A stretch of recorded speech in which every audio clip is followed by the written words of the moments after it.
The chairman is right. Our foreign operations expenditures deserve review. There are appropriate cuts. Some of that review will take place in this room, but what's most important is that we have a State Department leadership team that's getting the most for the dollars we spend. Unfortunately, as others have said, there are virtually no undersecretaries or assistant secretaries at the State Department now. Now, I always prefer to blame the United States Senate for any problem, but certainly for the failure of officers to be confirmed. But in this case, they haven't been appointed. And we're running a situation where, as we speak, on the one hand, we get a skinny budget that says all the money is being mismanaged or can't be spent effectively, and on the other hand, they don't appoint anybody to spend it effectively. This 28 to 31% cut is dangerous. It's short-sighted, and without objection, I'd like to put into the record a letter signed by 121 3- and 4-star flag officers. Without objection. Which states the State Department, USAID, Millennium Challenge Corporation, and other development agencies are critical to preventing conflict and reducing the need to put our men and women in uniform in harm's way. It goes on to quote now Secretary James Mattis when he was commander of the U.S. Central Command, "If you don't fully fund the State Department, then you need to buy me more ammunition." So these cuts are a problem. They're dangerous. Well, I'm glad the witnesses are here to answer our question, but the real question is for us.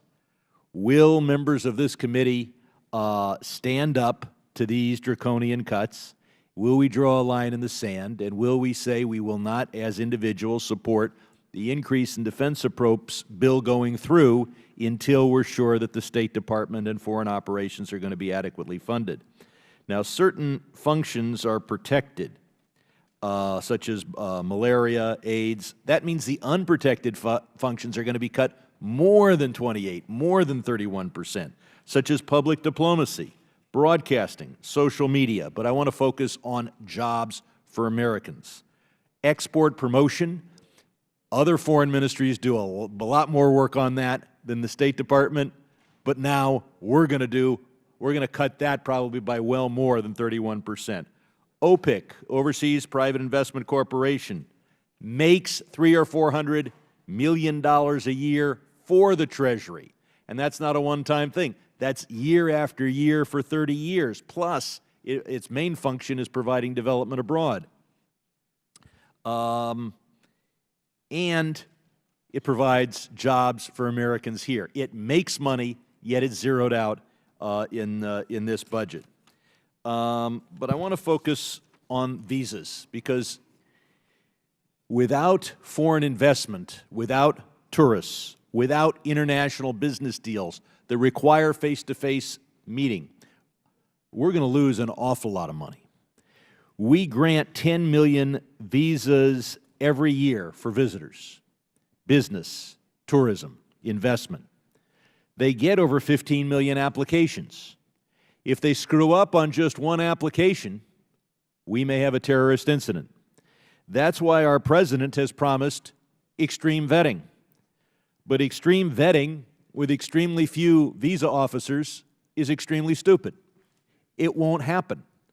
Ambassador Burns, are we going to be able to quickly evaluate business people that want to come here and do deals and do a extreme vetting of those applications if we have a cut of, say, 31% in our State Department visa officers? Congressman Sherman, because I think we're going to have to cut people if there's a 30% cut, then the answer to your question is no, we will not have it. And it's the State Department officers, and they're generally our first and second tour officers who interview all the tourist visas, business visas, student visas, refugees. It's a big responsibility. We have very few people to do it. And the President believes we're not doing it intensely enough, and many of us have faced the other side of that, where you hear from a local business and you say somebody's going to come in, they're going to invest, the deal has to take place tomorrow or the next day, and they can't get a visa yet because they can't even get an appointment. So I know you see it from the operations standpoint, the foreign policy standpoint, but the business standpoint of telling businesses, oh, wait another couple of months because we have extremely few people and we have to do extreme vetting, the effect that'll have on jobs in our districts will be significant. I yield back.